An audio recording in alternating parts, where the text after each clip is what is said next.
तो हेलो भाई, मैं हूं अर्जुन सुथार। तो स्वागत है आपका हमारी एक और नई वीडियो में। आ गए हैं एक और नए टॉपिक और एक और नई वीडियो के साथ। तो आज अपन बात करने वाले हैं एक ऐसे टॉपिक के ऊपर जो बहुत ज़्यादा ज़रूरी है कि भाई कार को अगर रखते हो तो ये पॉइंट ध्यान में रखना कि भाई कार को एक मैकेनिक से ज़्यादा एक ओनर जानता है। ठीक है, अपनी कार को, ठीक है, दूसरों की कार का नहीं बोलूँगा, लेकिन हाँ अपनी कार को अगर एक बंदा रखता है तो वो मैकेनिक से ज़्यादा खुद जानता है कि भाई अपनी गाड़ी में क्या दिक्कत है, या फिर अपनी गाड़ी कहाँ खर्चा मांग रही है, या फिर अपनी गाड़ी कहाँ दिक्कत दे रही है। तो इससे रिलेटेड आज बात करेंगे कि कुछ पॉइंट्स जो ध्यान में रखें तो आप भी बन सकते हो ऐसे कि जिसको पता चल जाए कि मेरी गाड़ी किस कंडीशन में खर्चा मांग रही है, या फिर मेरी गाड़ी में किस चीज़ का पैसा लगने वाला है। तो चलिए शुरू करते हैं बिना कोई टाइम वेस्ट किए। तो ठीक है, तो आ गए हैं कार के अंदर। तो पहली चीज़ ये देखो, कार में अपन बेसिकली क्या देखते हैं चलने से पहले, अगर ऑन करते हो की को तो इतने सारे साइंस अपन को देखने को मिलते हैं वैसे। ठीक है, तो मैं जैसे खड़ा हूँ तो यहाँ पे सीट बेल्ट का भी वार्निंग बता रहा है। मैंने सीट बेल्ट नहीं लगाई क्योंकि भाई गाड़ी बंद है या फिर आइडियल कंडीशन पर है। तो यहाँ पे देखें तो कुछ चीज़ें होती है, जैसे लाइक अपन को यहाँ इतने सारे ऑप्शंस या फिर लाइट्स देखने को मिलती है। यहाँ पे ये इंजन ऑयल की लाइट है। पहले ही बता दूँ, इंजन ऑयल की लाइट किसी को ना पता हो तो बता दूँ, अगर आपकी गाड़ी में इंजन ऑयल से रिलेटेड या फिर ड्रेनेज हो या फिर लीकेज हो या फिर इंजन ऑयल कम हो गया हो तो ये लाइट साइन करना शुरू कर देती है। ये इंजन चेक लाइट है। अगर आपकी गाड़ी के इंजन में कोई इशू है या फिर आपकी गाड़ी के कोई पार्ट इमोबिलाइजर टाइप के जो वर्क नहीं कर रहे तो ये लाइट ब्लिंक होना शुरू कर देगी। ये है बैटरी की। अगर आपकी बैटरी नहीं हो रही टाइम पर चार्ज, आपकी गाड़ी का ऑल्टरनेटर परफेक्टली वर्क नहीं कर रहा तो ये लाइट ब्लिंक करना शुरू कर देगी। अभी एट द टाइम गाड़ी खड़ी है तो ऑल्टरनेटर, ये कॉमन सी बात है, ऑल्टरनेटर वर्क नहीं करेगा। ठीक है, तो यहाँ पे ऑल्टरनेटर वर्क नहीं कर रहा तो अभी साइन आ रहा है। यहाँ पे सीट बेल्ट का साइन है। ठीक है, तो ये कोई मेंटेनेंस वाला साइन तो नहीं है, बट ये चीज़ भी ध्यान में रखनी चाहिए। अगर आपकी गाड़ी का कोई सेंसर खराब हो या फिर ना हो तो इससे भाई एयरबैग खुलने में दिक्कत आती है। कोई बोलता है कि सीट बेल्ट इफेक्ट नहीं करते, बट हाँ अपनी जान को काफ़ी ज़्यादा इफेक्ट करते हैं। अगर आपकी गाड़ी में एयरबैग है तो यहाँ पे एयरबैग के भी कई गाड़ियों में साइंस आते हैं। तो सॉरी टू से मेरी गाड़ी में एयरबैग नहीं है। तो 2015 का मॉडल है ये गाड़ी। तो एट द टाइम भाई काफ़ी ज़्यादा हो गया पुराना, एंड उस टाइम पर ऐसा था ना कि सेफ्टी से रिलेटेड को लोग कॉन्शियस नहीं थे, एंड हम भी नहीं थे उस टाइम पे। भाई हर एक टाइम होता है, हर एक ड्यूरेशन होती है कि भाई सेफ्टी को लेके कि भाई सेफ गाड़ी लेना ना लेना। अब चल रहा है कि भाई टाटा का जलवा, तो लोग सेफ्टी की तरफ अट्रैक्ट हो रहे हैं। महिंद्रा का जलवा चल रहा है। ठीक है, तो ये बातें हैं। तो यहाँ पे कोई लाइट नहीं है उससे रिलेटेड, बट हाँ यहाँ पे देखो पावर स्टीयरिंग की लाइट है। अगर आपकी गाड़ी का पावर स्टीयरिंग वर्क नहीं करेगा तो ये लाइट ब्लिंक होगी। ये हैंड ब्रेक की लाइट है। ठीक है, तो ये माइनर सी लाइट्स हैं। ठीक है, और एक लाइटें होती है जैसे लाइक अगर आपने गाड़ी की चाबी ऑफ, अब जैसे ऑन किया एग्जैक्ट, तो यहाँ पे एबीएस की लाइट एक्स्ट्रा दिख रही होगी, और भी कई लाइट्स हैं। तो यहाँ पे एबीएस परफेक्टली वर्क कर रहा है, यहाँ पे एबीएस की कोई रिलेटेड लाइट नहीं आ रही। ठीक है, तो ये कुछ लाइट्स होती हैं, ये भी आप ध्यान में रखें। अगर आप गाड़ी ऑन करते हो ये लाइट्स बहुत ध्यान में रखना। अगर गाड़ी चलाते हो उससे पहले ये देख लेना भाई कहीं गाड़ी में कोई लाइट नहीं आ रही, क्योंकि भाई कई कंडीशन में ऐसा होता है ना, अपन कोई ख़राब रास्ते से निकलते हैं, नीचे कोई पत्थर भी लगता है, उससे अपनी गाड़ी के कोई सेंसर पे इफेक्ट हो जाए, बट हाँ कोई मेजर दिक्कत नहीं होती क्योंकि इतना अच्छे से मेंटेन्ड होता है कि भाई नीचे का चेस मतलब कि केस अच्छे से मेंटेन्ड रहता है। ठीक है, ये मेन बात होती है। और भाई गाड़ी का इंजन आपको बता देगा भाई कि आपकी गाड़ी को कोई खर्चा चाहिए या नहीं चाहिए।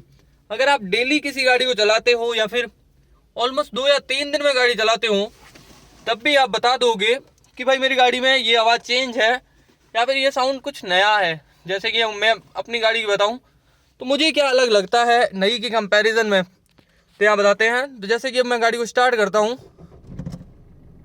देखा, बाकी कुछ नया नहीं है, बस एक चीज़ ये। तो जैसा कि आप देख सकते हो मेरी गाड़ी में यहाँ से चालू करते वक्त आवाज़ आ रही थी।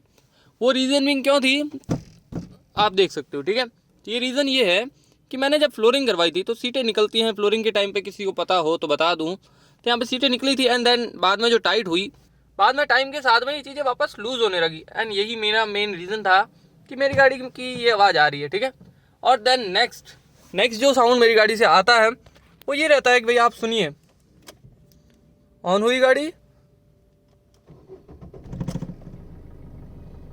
हल्का सा मेरी गाड़ी में वाइब्रेशन आता है स्टार्ट करते वक्त, बाद में ये वाइब्रेशन भी ख़त्म हो जाता है। ठीक है, इसका रीज़न अगर किसी को ना पता हो तो बता दूं, इसका रीज़न है कि भाई मेरी गाड़ी का कोई मतलब पार्ट आगे से या फिर रेडिएटर ग्रिल में या फिर कोई मतलब प्लास्टिक पार्ट कोई लूज है, ठीक है, ये आपको तब पता चलेगी जब आप ये चीज़ें रोज़ को देखते हो या फिर रोज चलाते हो। उसके साथ ही आपको ये चीज़ें पता चलने लगती हैं कि भाई गाड़ी में कहाँ खर्चा है।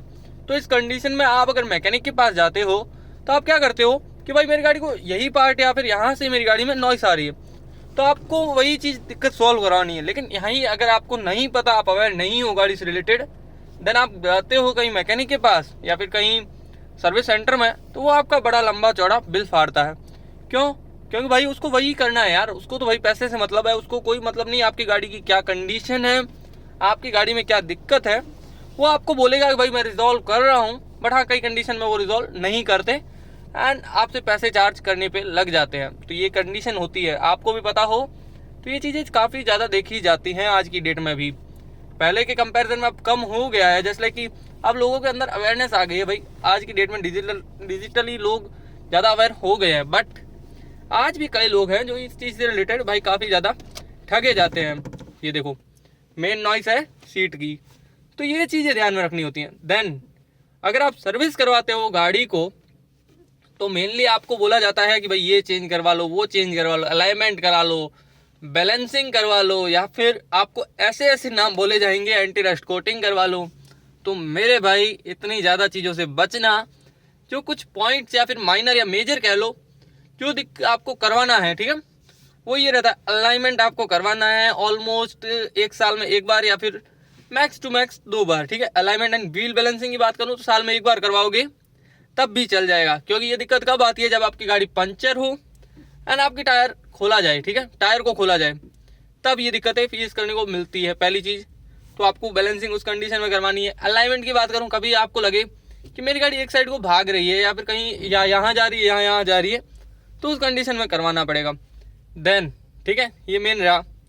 अब अगला जो मेन रहता है, अलाइनमेंट बैलेंसिंग को करो साइड में, मत करवाना, क्योंकि भाई अगर आप यही चीज़ जेन्युइन सर्विस सेंटर को छोड़कर बाहर से करवाओगे तो 400-500 रुपये में हो जाएगा एंड आपको सर्विस सेंटर में यही चीज़ का पे करना पड़ेगा 1500 से 2000 के आसपास, अगर व्हील अलाइनमेंट और बैलेंसिंग दोनों करवाते हो तो, ठीक है। जो मैंने फेस किया है एक आधी बार या फिर लोगों के साथ देखा है कि भाई ये चीज़ें होती हैं, क्योंकि भाई मेरी गाड़ी आज की डेट में बाहर से सर्विस होती है, कंपनी से नहीं होती, ठीक है, क्योंकि भाई मेरे को वहाँ पे वैल्यू फॉर मनी नहीं लगता एंड मेरे यहाँ के सर्विस सेंटर में वो बात नहीं है जो मतलब लोग बोलते हैं कि मारुति के सर्विस सेंटर अच्छे रहते हैं। तो मैं मानता हूँ भाई ओके भी नहीं मानता मैं इनको, ठीक है।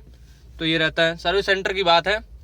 और नेक्सा की सर्विस की बात करूँ, वो चीज़ ज़रूर अच्छी लगी नेक्सा की सर्विस, तो उस कंडीशन में मैं नहीं जज कर सकता किसी को, ठीक है। तो पढ़ते हैं नेक्स्ट पॉइंट पे, आपको क्या क्या चेंज करवाना है।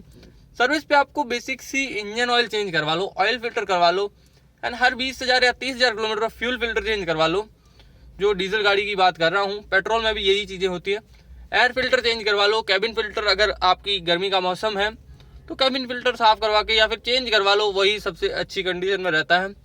देन चेक करवा लो हर 30,000 किलोमीटर पर ब्रेक शू ब्रेक पैड, ठीक है, ये 30,000 किलोमीटर पर करवाना, ठीक है, क्योंकि भाई हर बार करवाने बैठोगे तो इनको कुछ नहीं बिगड़ता एंड वो फालतू के आपको चार्ज कर देंगे, ठीक है। तो ये चीज़ें से बचना।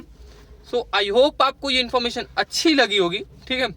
मैंने अपना जो था कोशिश की है, मैं नहीं बोलूँगा कि मेरी सारी बातें सही होंगी या फिर मेरी सारी बातें एकदम एक्यूरेट होगी, बट हाँ मेरे एक्सपीरियंसेस के अकॉर्डिंग 100% मेरे तरफ से 100% है कि भाई ये बातें आपको ध्यान में रखने पे कभी नुकसान नहीं होगा या फिर आपको ऐसा होगा कि ज़रूर कहीं ना कहीं काम आएंगी, ठीक है।